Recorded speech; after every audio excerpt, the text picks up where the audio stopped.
నమస్తే, welcome to 95 news. నా పేరు రాజగోపాల్. ముందుగా బులెటిన్లో హెడ్లైన్స్.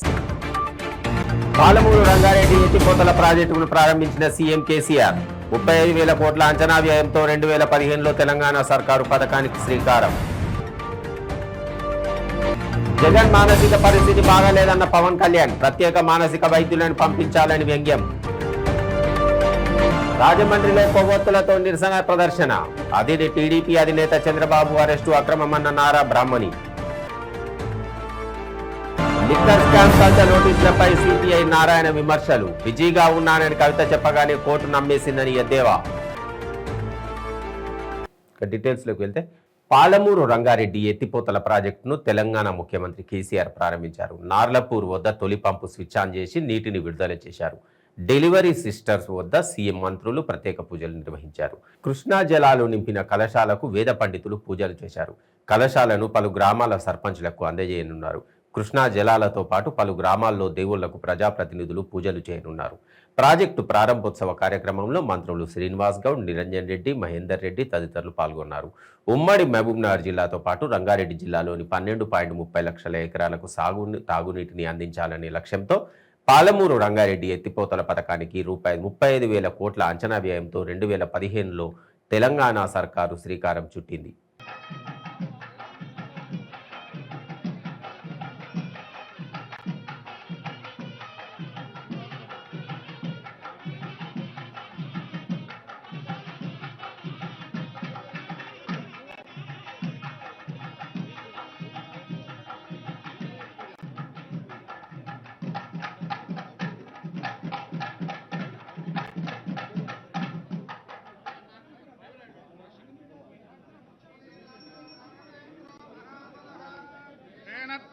प्रतिबध्नामि रक्षमाचलमाचल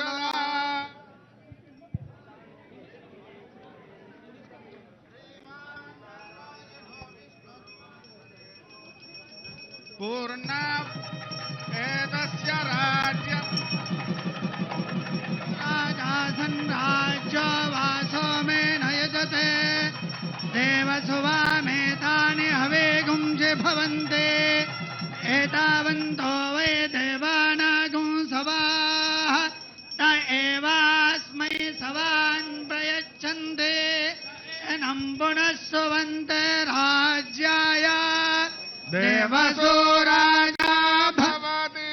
श्री महाकाली महालक्ष्मी महासरस्वत्यात्मिकायै श्री गंगादि सर्वतीर्थ देवताभ्यो नमः। वेदोक्तं कर्पूर नीराजनं दर्शयामि।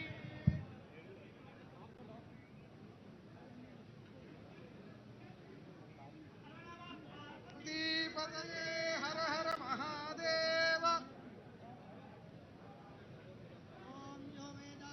पुरः प्रोक्तो वेदान्ते च प्रतिष्ठितः तस्य प्रकृतिलीनस्य यः परस्य महेश्वरः।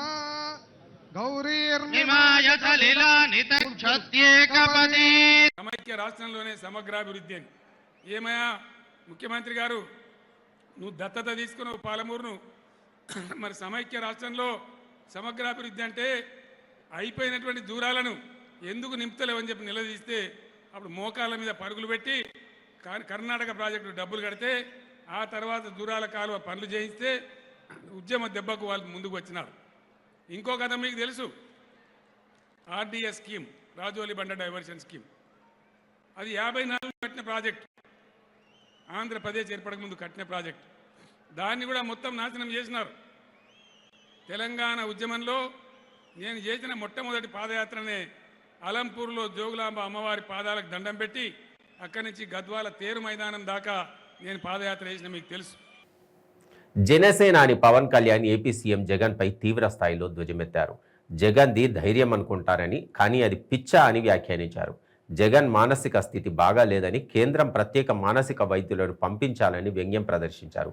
పవన్ మంగళగిరిలో జనసేన పార్టీ విస్తృత స్థాయి సమావేశంలో పాల్గొన్నారు. ఈ సందర్భంగా ఆయన మాట్లాడుతూ, జగన్ మానసిక స్థితి బాగా లేదని ఏ డాక్టర్ను అడిగినా అదే చెప్తారని అన్నారు. పవర్ షేరింగ్ విధానంతో 2024 ఎన్నికల్లో బలమైన స్థానాలతో జనసేన పార్టీ బరిలో దిగుతుందన్నారు. 10 సార్లు చూసి మళ్ళీ నన్ను తిట్టాలనుకున్నా కానీ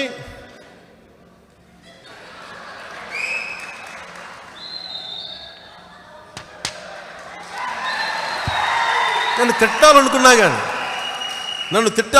కానీ పుత్రుడు అంటే ఇవన్నీ ఇది అంటే చదివితే కూడా అతనికి దృష్టి లేదు, మానసిక స్థితి సరిగ్గా లేదు అతనికి. ఇవన్నీ చాలా కీలకమైన, మనం సరదాగా మాట్లాడట్లా, చాలా చాలా. అలాగే నేను వింటుంది అతని బిహేవియర్ ప్యాటర్న్ ఎనీ సైకియాట్రిస్ట్కి చూపిస్తే ఇతని ఖచ్చితంగా ఒక మానసిక అనారోగ్యం అయితే ఉందని చెప్తారు. ఎవరైనా చెప్తారు, చూపించండి అతనికి. మరి ఇలాంటి వాడు భవిష్యత్తులో అసలు నాకు ఒకసారి కేంద్ర ప్రభుత్వాన్ని అడగాలనిపిస్తుంది, అసలు ఇతని మానసిక స్థితిని ఎవాల్యుయేట్ చేయడానికి అసలు టోటల్గా ఒక మెడికల్ టీంని పంపించండి ఢిల్లీ నుంచి, ఎయిమ్స్ నుంచి అనిపిస్తుంది. మనం నవ్వుకుంటున్నాం కానీ ఇది నిజమేది, మనం అర్థం చేసుకోవాలి దాన్ని.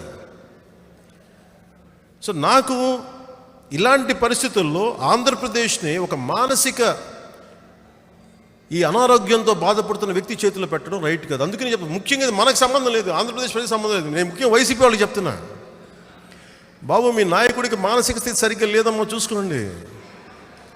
మిమ్మల్ని అందరినీ మీరు అనుకుంటున్నారేమో అతని బలం మానసిక బలం, అది పిచ్చది, అది పిచ్చ అంటారు దాన్ని. ఆ పిచ్చను చూసి నమ్మకం ఏదైనా చేస్తాడు అనుకుంటే మీకు తెలుసు, ఇట్లాగే గడాఫీ, ఇలాగే పాపం. టీడీపీ అధినేత చంద్రబాబు అరెస్టు అక్రమం అంటూ ఆయన కుటుంబ సభ్యులు రాజమండ్రిలో కొవ్వొత్తులతో నిరసన ప్రదర్శన చేపట్టారు. ఈ కార్యక్రమానికి భారీగా ప్రజలు తరలివచ్చారు. సేవ్ డెమోక్రసీ, సేవ్ ఏపీ అంటూ ప్లకార్డులు ప్రదర్శించారు. ఈ నిరసన ప్రదర్శనలో నారా భువనేశ్వరి, నారా బ్రాహ్మణి తదితరులు పాల్గొన్నారు. ఈ సందర్భంగా నారా బ్రాహ్మణి మీడియాతో మాట్లాడారు. భారతదేశ చరిత్రలో ప్రజాస్వామ్యానికి ఇది చీకటి దశ అని అన్నారు. 42 సంవత్సరాల సుదీర్ఘ రాజకీయ అనుభవం ఉన్న విజనరీ నేత నారా చంద్రబాబు నాయుడు అని పేర్కొన్నారు. ఐటీని భారతదేశానికి తీసుకువచ్చి తెలుగు యువతకే కాదు ఇతర ప్రాంతాల యువతీ యువకులకు కూడా అవకాశాలు వచ్చేలా చేసిన నేత చంద్రబాబు అని బ్రాహ్మణి కొనియాడారు. కుటుంబాన్ని కూడా వదిలేసి రాత్రింబవళ్లు ప్రజల కోసం కష్టపడిన నేత చంద్రబాబు అని వెల్లడించారు. అలాంటి వ్యక్తిని జైలులో పెట్టడం దుర్మార్గమని అన్నారు.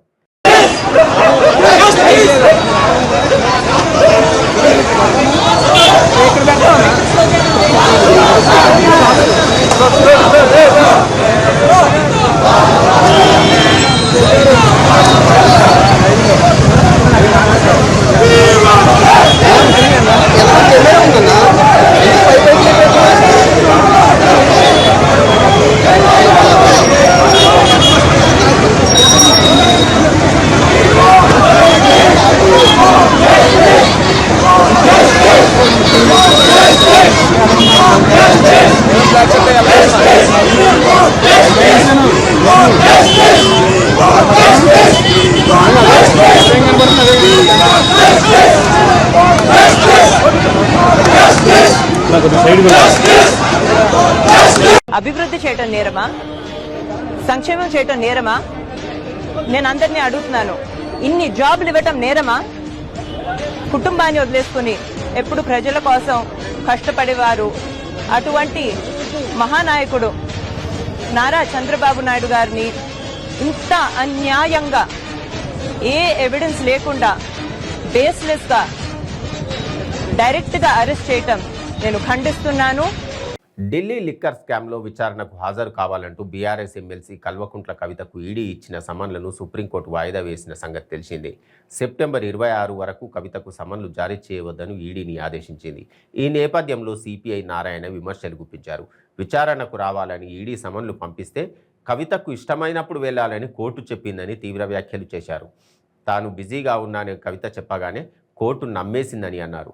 ప్రధాని మోడీ ఆదేశాలు లేకుండా ఇలా జరుగుతుందా అని ప్రశ్నించారు. గ్యాస్ ఎంత 2000, నా భాష అర్థం కాలేదు. 2014లో వంట గ్యాస్ ఎంత కాదు, 400 చిల్లర వంట గ్యాస్. అదే ఇప్పుడు పెరిగిపోయిందని చెప్పని మోడీ మహిళలు కదా చెప్పాడు, మహిళలారా ఆ బండ చూడండి, గ్యాస్ బండ, దాన్ని దండం పెట్టుకోండి, ఓటేయండి అని చెప్పాడు. నేను తగ్గిస్తా అన్నాడు. ఇప్పుడు ఎంత 9-10 అయింది, 1150 రూపాయలు. ఇప్పుడు మన 200 రూపాయలు తగ్గించారు. 200 తగ్గించేది నీకు చిత్తశుద్ధి ఉంటే మాటను నిలబెడితే 2014లో ఏ ధర ఉందో ఆ ధర తగ్గిస్తే అప్పుడు చిత్తశుద్ధి అర్థమవుతుంది. ఇప్పుడు పండుగలప్పుడు దసరాప్పుడు బట్టల షాపులో కూడా ఒక చీర 300 రూపాయలు అంటే 600 రూపాయలు బిల్లు చేసి 300 తగ్గించి 50% తగ్గించాలంటుంటారు. అట్లా ఈ గ్యాస్ ధర కూడా ఆ విధంగా నాటకం ఆడుతూ ఉన్నాడు. చిత్తశుద్ధి 2014 అంతా పెట్టు ఇది ఏమైపోతున్నారు. 2014లో ఉన్నటువంటి 2.5 లక్షల కోట్ల రూపాయలు ఎన్పిఏ అది ఎగవేద్దారు. ఇప్పుడంతా 13 లక్షల కోట్ల రూపాయలు ఎగ్గుపోయినారు ఈ ఆధ్వర్యంలో. ఆయన ఉంటాడు, అయ్యా నాకెందుకు అవినీతి, నాకెందుకయా, నాకు బెల్లం లేదు, బిడ్డలు లేరు. తెలంగాణ రాష్ట్ర వ్యాప్తంగా అంగన్వాడీ టీచర్స్ అండ్ హెల్పర్స్ తమ న్యాయమైన సమస్యల పరిష్కారం కోసం సిఐటియు ఆధ్వర్యంలో ఈ నెల 11వ తేదీ నుంచి నిరవధిక సమ్మెబాట పట్టారు. భద్రాద్రి కొత్తగూడెం జిల్లా వ్యాప్తంగా అంగన్వాడీ ఉద్యోగులు తమ సమస్యలపై ప్రభుత్వం సంధించకపోవడంతో జిల్లా వ్యాప్తంగా ఉన్న అంగన్వాడీ ఉద్యోగులు భద్రాద్రి కొత్తగూడెం జిల్లా కలెక్టర్ కార్యాలయం ముట్టడించారు. అంగన్వాడీ ఉద్యోగుల సమస్యలు ప్రభుత్వం వెంటనే పరిష్కారం చూపించాలని, కలెక్టర్ బయటికి రావాలని నినాదాలు చేస్తూ ఆందోళన చేపట్టారు. కలెక్టర్ గేట్ ప్రధాన గేట్ ఎక్కి కార్యాలయం లోపలకు చొచ్చుకునిపోయారు. అంగన్వాడీ ఉద్యోగులు కలెక్టర్ కార్యాలయంలోకి చొచ్చుకుని రావడంతో జిల్లా కలెక్టరేట్ కార్యాలయం వద్ద మరింత ఉద్రిక్తత పరిస్థితి నెలకొంది.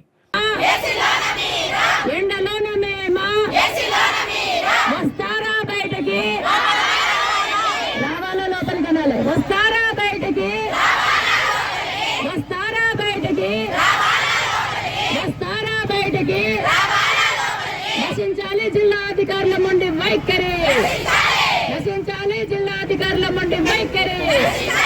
పోరాడతాం సమస్యల పరిష్కారం అయ్యేంత వరకు, పోరాడతాం సమస్యల పరిష్కారం అయ్యేంత వరకు చేయాలి అంగన్వాడీ.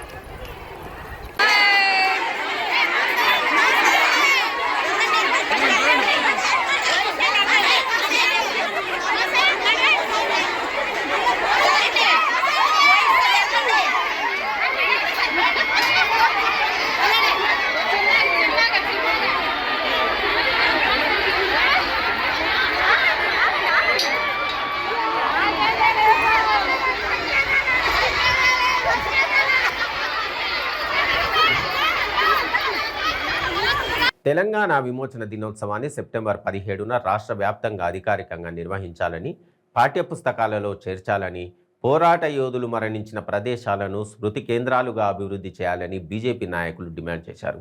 కోరుట్ల పట్టణంలోని సాయిబాబా గుడి దగ్గర నుండి మెట్పల్లి అయ్యప్ప దేవాలయం వరకు బీజేపీ ఆధ్వర్యంలో బైక్ ర్యాలీ నిర్వహించారు. రాష్ట్ర కార్యవర్గ సభ్యులు సురభి నవీన్ కుమార్ మాట్లాడుతూ బీజేపీ అధికారంలోకి రాగానే విమోచన దినోత్సవాన్ని అధికారికంగా నిర్వహిస్తామని అన్నారు. 15 ఆగస్టు 1947లో స్వాతంత్రం వచ్చినా గానీ మనం తెలంగాణ ప్రజలందరం ఇంకా ఈ రజాకర్ల పాలనలో ఇబ్బందులు పడుతూ, కష్టాలు పడుతూ ప్రాణాలు పోగొట్టుకున్న రాష్ట్రం మన తెలంగాణ రాష్ట్రం, నైజాం రాష్ట్రం. మనకు భారతదేశానికి స్వాతంత్రం వచ్చిన 13 నెలల తర్వాత మనకు స్వాతంత్రం వచ్చింది. కానీ మన తెలంగాణలో ఉన్న అప్పటి ఉమ్మడి ఆంధ్రప్రదేశ్ ప్రభుత్వం అయినా కానీ, మన తెలంగాణ ప్రభుత్వం అయినా కానీ ఈ రోజు ఇంటిగ్రేషన్ డే కింద సెలబ్రేట్ చేసుకుంటున్నారు తప్ప విమోచన దినోత్సవం కింద సెలబ్రేట్ చేయట్లేదు. అసలైతే మనకి ఈ రోజు స్వాతంత్రం వచ్చింది 17 సెప్టెంబర్ 1948లో మనకు స్వాతంత్రం వచ్చింది. అది కొట్లాడి తీసుకోవాల్సిన పరిస్థితి వచ్చింది. దేశమంతటికి స్వాతంత్రం వచ్చినా గానీ తెలంగాణలో మాత్రం నైజాం పాలనలో మనం రజాకర్ల కింద అణగబడి ఉన్నాం. ఆ రోజు మన అందరం కూడా, తెలంగాణ ప్రజలందరూ కూడా ఒకటి గుర్తుపెట్టుకోవాలి, సర్దార్ వల్లభాయ్ పటేల్ గారికి మనం రుణపడి ఉన్నామని తెలియజేస్తున్నాం. ఆ రోజు ఆయన ఆపరేషన్ పోలో కింద వచ్చి తెలంగాణని నైజాం సర్కార్ నుంచి విమోచన ఇవ్వకుంటే ఈ రోజు మనం ఇంకో పాకిస్తాన్ అయ్యే వాళ్ళం. ఇంకో పాకిస్తాన్, ఎందుకంటే ఆ రోజున నైజాం మన పాకిస్తాన్ నాకు సపరేట్ స్టేట్ హైదరాబాద్ కావాలని కొట్లాడినాడు. దానికోసం ఎంతమంది హిందువులు ప్రాణాలైనా తీసేందుకు తయారున్నామని చెప్పి మన భారతదేశాన్ని బెదిరించడం జరిగింది. కానీ అవేవి లెక్కలో తీసుకోకుండా భారతదేశం అప్పటి హోమ్ మినిస్టర్ మన సర్దార్ వల్లభాయ్ పటేల్ గారు ఆపరేషన్ పోలో ద్వారా తెలంగాణని నైజాం విముక్త తెలంగాణ చేసిండు ఆ రోజు. అందుకే ఈ రోజు భారతీయ జనతా పార్టీ ఎప్పటి నుంచో ఇదొక పాలసీ అధికారికంగా 17 సెప్టెంబర్ 19 చిత్తూరు జిల్లా కేంద్రంలోని జెడ్పీ సమావేశపు మందిరంలో 31 మంది నిరుద్యోగులకు జీవో నెంబర్ 1005 కింద కారుణ్య నియామక పత్రాలను రాష్ట్ర మంత్రి పెద్దిరెడ్డి రామచంద్రారెడ్డి చేతుల మీదుగా అందజేశారు. అనంతరం మట్టి వినాయకుల ప్రతిమలను వినియోగించాలని కోరుతూ తయారు చేసిన పోస్టర్ను డిప్యూటీ సీఎంతో కలిసి విడుదల చేశారు. టీడీపీ అధినేత చంద్రబాబు నాయుడుకు పతనం ప్రారంభమైందని డిప్యూటీ సీఎం కె నారాయణస్వామి అన్నారు. చిత్తూరు జిల్లా స్థానిక జెడ్పీ సమావేశ మందిరంలో ఇరిగేషన్ అడ్వైజరీ కమిటీ సమావేశం నిర్వహించారు. అనంతరం ఏర్పాటు చేసిన మీడియాతో ఆయన మాట్లాడుతూ పొంగనూరులో ఇటీవల చంద్రబాబు పాల్గొన్న సభలో టీడీపీ కార్యకర్తలు పోలీసులపై చేసిన అరాచకాలకు నేడు జైల్లో ఫలితం అనుభవిస్తున్నారని ఎద్దేవా చేశారు.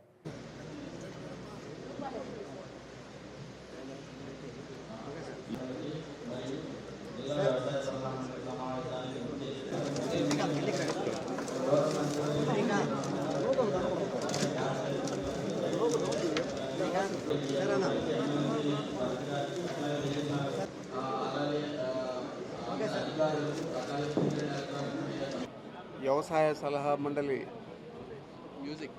జిల్లా వ్యవసాయ సలహా మండలి సమావేశం కూడా జరిగింది. మరి ఇరిగేషన్లో ఇంకా తీసుకోవాల్సిన పనుల గురించి, ఇప్పుడు జరిగే పనుల ప్రోగ్రెస్ గురించి వివిధ అంశాల మీద అధికారులు చెప్పడం, మా ప్రజాప్రతినిధులు వారికి ఉన్న సమస్యలు కూడా చెప్పుకోవడం జరిగింది. ఇవన్నీ కూడా సత్వరమే పరిష్కరించే విధంగా ప్రభుత్వం చర్యలు తీసుకొని తప్పకుండా ప్రధానంగా అంద్రినివా నీళ్లు కుప్పం నియోజకవర్గానికి ఇవ్వడానికి దాదాపు 100 చెరువులు నింపాల్సి ఉంటుంది. అవన్నీ కూడా యుద్ధ ప్రాతిపదికన ఇప్పుడే పనులు జరుగుతూ ఉన్నాయి. పార్టికేషన్లో కానీ, మీడియం ఇరిగేషన్లో కానీ, ఫారెస్ట్ క్లియరెన్స్లు కానీ, లేదా ల్యాండ్ ఎక్విజిషన్ ప్రాబ్లమ్స్ కానీ ఇవన్నీ కూడా మా దృష్టికి తెచ్చారు. వాటి మీద కూడా పరిష్కరించే దిశగా ప్రభుత్వం పనిచేస్తుందని చెప్పి తెలియజేస్తూ ఉన్నాను. మరి జిల్లా వ్యవసాయ సలహా మండలి అధ్యక్షులు పాలేరు రామచంద్రారెడ్డి గారు ఆధ్వర్యంలో ఈ సమావేశం కూడా జరిగింది. వివిధ శాఖలు, హార్టికల్చర్ కానీ, అగ్రికల్చర్ కానీ, మరి వెటనరీ డిపార్ట్మెంట్ కానీ వీళ్ళందరూ కూడా జిల్లా అధికారులు పలు సూచనలు ఇవ్వడం జరిగింది. ఆ సూచనలు ఇచ్చేదే కాకుండా రైతులు వారికి ఉన్న సమస్యలు కూడా చెప్పడం జరిగింది. వీటన్నిటి మీద కూడా జిల్లా యంత్రాంగం పరిష్కరించే విధంగా పనిచేస్తుందని చెప్పి తెలియజేస్తూ ఉన్నాను. ఇందులో భాగంగా ఈరోజు ఆరోగ్య సురక్ష పోస్టర్ను రిలీజ్ చేయడం జరిగింది. ఇందాక కలెక్టర్ గారు చెప్పారు, నెల లోపల ఇదంతా కూడా సర్వే జరిగి అన్నీ కూడా నమోదు చేసి ప్రభుత్వానికి నివేదిక ఇవ్వాలని. అదేవిధంగా ఎవరైతే చనిపోయి ఉద్యోగాల్లో ఉండి వారి పిల్లలు ఎలిజిబిలిటీ ఉన్నవారు, కంపాషనేట్ అపాయింట్మెంట్కి ఎలిజిబిలిటీ వారికి అంతా కూడా గతంలో 2 దఫాలు మన కలెక్టర్ గారు వచ్చిన తర్వాత ఒక గ్రూప్ కింద క్రియేట్ చేసి 41 చంద్రబాబు అరెస్టుకు నిరసనగా పల్నాడు నరసరావుపేటలో టీడీపీ నేతలు నిరసనకు దిగారు. ఈ సందర్భంగా హాజరైన నరసరావుపేట టీడీపీ ఇన్ఛార్జ్ చెతలవాడ అరవిందబాబు మాట్లాడుతూ వైసీపీ ప్రభుత్వం టీడీపీ నాయకులను, కార్యకర్తలను భయభ్రాంతులకు గురి చేస్తుందన్నారు. 4 ఏళ్లుగా వైసీపీ ప్రభుత్వం దుర్మార్గపు చర్యలకు పాల్పడుతుందన్నారు. అని చెప్పి కక్షపూర్తిగా ఆలోచించుకొని ఆ తర్వాత పాదయాత్ర చేసి నేరగాడు మన ముఖ్యమంత్రి జగన్ రెడ్డి, ఆయన పార్టీ పెట్టిన తర్వాత 16 నెలలు ఇచ్చి అధికారంలోకి వచ్చిన తర్వాత ఈ రాష్ట్రాన్ని మళ్ళీ దోచుకోవటం మొదలుపెట్టాడు. అన్ని మాఫియాలు చేసుకుంటూ లోకేష్ గారు, అదేవిధంగా చంద్రబాబు నాయుడు గారు భవిష్యత్తు గ్యారంటీ అని చెప్పి చెప్పుకుంటూ వారాహి యాత్రలో పవన్ కళ్యాణ్ గారు, అటు సిపిఐ సిపిఎం వాళ్ళు, ఇటు బీజేపీ వాళ్ళు ఒక్కసారి వర్ధిల్లాలి నారా చంద్రబాబు గారి నాయకత్వం. నారా చంద్రబాబు నాయుడు గారి అక్రమ అరెస్టుకి ఖండిస్తూ ఇవాళ 4వ రోజు రిలే నిరాధన చేశాము. ఈ కార్యక్రమానికి బీసీ నాయకులు, కార్యకర్తలు, అదేవిధంగా మరి గన్నవరం నుంచి దేవినేని ఉమా గారు స్టార్ క్యాంపెయిన్ గా రావడం జరిగింది. ఇక్కడున్న తెలుగుదేశం పార్టీ నాయకులు, కార్యకర్తలందరూ కూడా మద్దతు ఇవ్వడానికి, వాళ్ళ మనోధైర్యాన్ని నింపడానికి దేవినేని ఉమా గారికి రావడం జరిగింది. అదేవిధంగా అక్రమాన్ని ఖండిస్తూ తెలుగు మహిళలు, తెలుగు యువత, తెలుగు విద్యార్థులందరూ కూడా ఈ కార్యక్రమాన్ని విజయవంతం చేసినందుకు మేము ధన్యవాదాలు తెలియజేస్తూ, ముఖ్యంగా దేవినేని ఉమా గారు ఎక్కడి నుంచో మరి కష్టాలన్నీ ఓర్చుకొని కూడా ఇవాళ స్టార్ క్యాంపెయిన్ గా నర్సాబాద్ పట్టణం వచ్చి ఇక్కడున్న తెలుగుదేశం పార్టీ నాయకులు, కార్యకర్తలు, మీడియా సోదరులంతా కూడా మాట్లాడి మనోధైర్యాన్ని కల్పించిన వారికి మా ధన్యవాదాలు తెలియజేస్తున్నాను. జై 4 రోజులుగా అరవింద్ బాబు గారి నాయకత్వంలో జరుగుతూ ఉన్నాయి. తెలుగుదేశం పార్టీ అధినేత చంద్రబాబు నాయుడు అరెస్టును నిరసిస్తూ అన్ని ప్రాంతాల్లో నిరసనలు కొనసాగుతున్నాయి. గుంటూరులో మహిళలు పెద్ద ఎత్తున ఆందోళనకు దిగారు. నేను సైతం బాబు కోసం పేరుతో భారీ ర్యాలీ నిర్వహించారు. చంద్రబాబుకు మద్దతుగా శుభం కళ్యాణ మండపం నుంచి నిరసన ప్రదర్శన చేపట్టారు. నల్ల వస్త్రాలు ధరించి నల్ల బెలూన్లు పట్టుకొని పెద్ద ఎత్తున మహిళలు, వృద్ధులు, తెలుగుదేశం పార్టీ కార్యకర్తలు ప్రదర్శనలో పాల్గొన్నారు. వేధింపుల్లో భాగంగానే చంద్రబాబును అరెస్టు చేశారని మహిళలు ధ్వజమెత్తారు. సైకో పోవాలి, సైకిల్ రావాలి అంటూ నినాదాలు చేశారు. బాబుతో నేను ప్లకార్డులు ప్రదర్శించారు.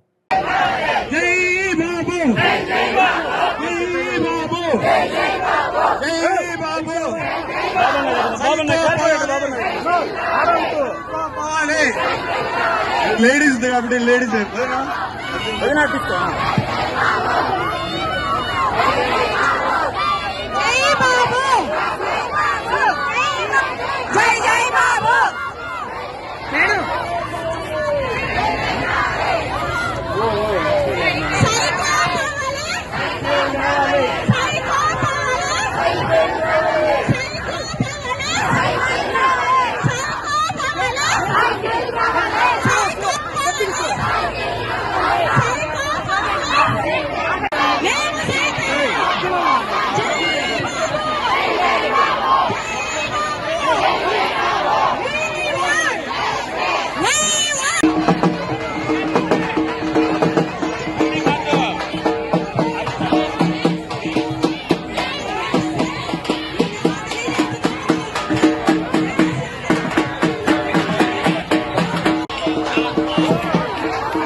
సంగారెడ్డి కాంగ్రెస్ ఎమ్మెల్యే జగ్గారెడ్డిపై మంత్రి హరీష్ రావు విమర్శలు గుప్పించారు. ఆ ఎమ్మెల్యే అడ్రస్ లేడని, ఎక్కడున్నాడో కూడా తెలియదని అన్నారు.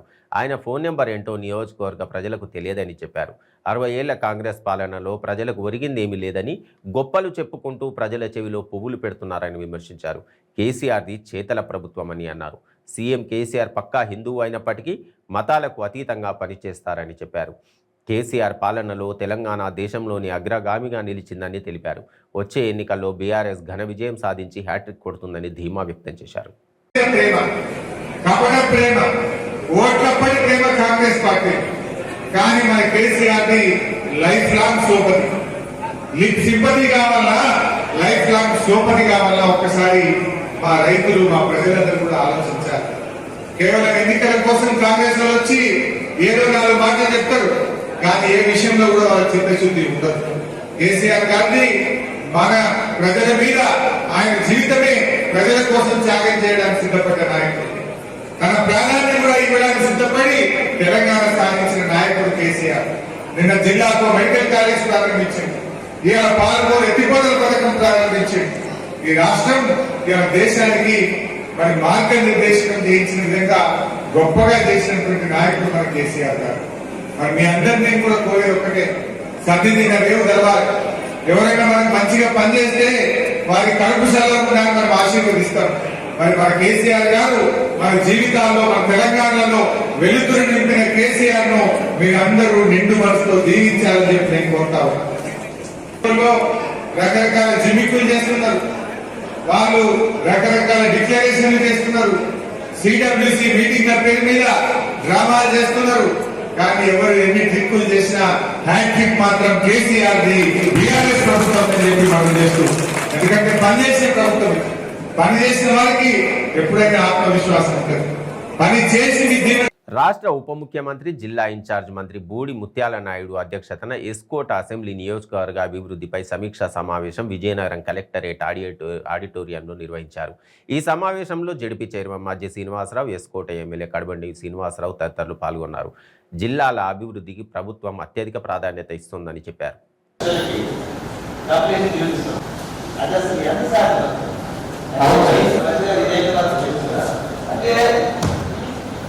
ఎమ్మెల్యే ఉంటే మెయిన్ రోడ్స్లోని జంక్షన్స్ అది శాంక్షన్ లేదు, టెండర్ లేదు, ఏమీ లేదు. కానీ junction is the main point. కొత్త sanction is the main point. ఆ మెయిన్ పాయింట్ లో ఆ బుల్లిలో కాశీలో రిక్వెస్ట్ చేసి ఇమీడియట్ గా వర్క్ స్టార్ట్ చేసి ఇమీడియట్ గా బిల్లులు పడిపోతాయి. ఎమ్మెల్యే ప్రాక్టికల్ క్యాంపస్ కూడా లేదు. కొద్దిగా వెంటబడి చేయాలని అంటున్నాను.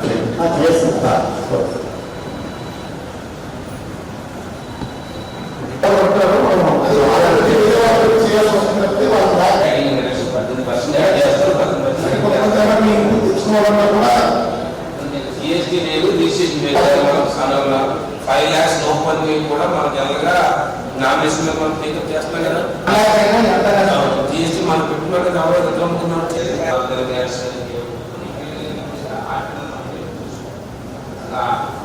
పంచాయతీ 6 మండల పరిషత్, 6 ఎంపీలు, 6 జిల్లా పరిషత్.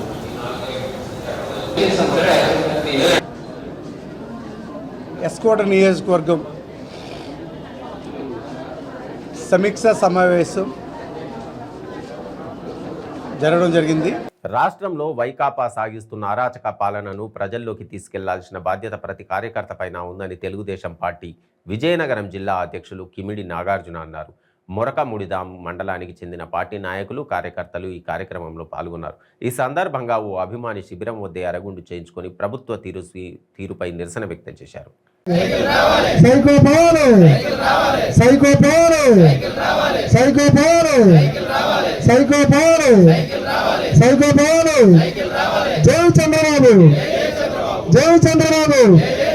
చంద్రబాబు నాయకత్వం, చంద్రబాబు నాయకత్వం, లోకేష్ బాబు నాయకత్వం, లోకేష్ బాబు నాయకత్వం. ఇవి బులెటిన్ విశేషాలు. బులెటిన్ ముగించే ముందు హెడ్లైన్స్ మరొకసారి. పాలమూరు రంగారెడ్డి ఎత్తిపోతల ప్రాజెక్టును ప్రారంభించిన సీఎం కేసీఆర్. 35,000 కోట్ల అంచనా వ్యయంతో 2015లో తెలంగాణ సర్కారు పథకానికి శ్రీకారం. జగన్ మానసిక పరిస్థితి బాగాలేదన్న పవన్ కళ్యాణ్. ప్రత్యేక మానసిక వైద్యులను పంపించాలని వ్యంగ్యం. రాజమండ్రిలో కొవ్వొత్తులతో నిరసన ప్రదర్శన. టీడీపీ అధినేత చంద్రబాబు అరెస్టు అక్రమమన్న నారా బ్రాహ్మణి. లిక్కర్ స్కామ్ కవిత నోటీసులపై సిపిఐ నారాయణ విమర్శలు. బిజీగా ఉన్నానని కవిత చెప్పగానే కోర్టు నమ్మేసిందని ఎద్దేవా. Stay tune to 95 news.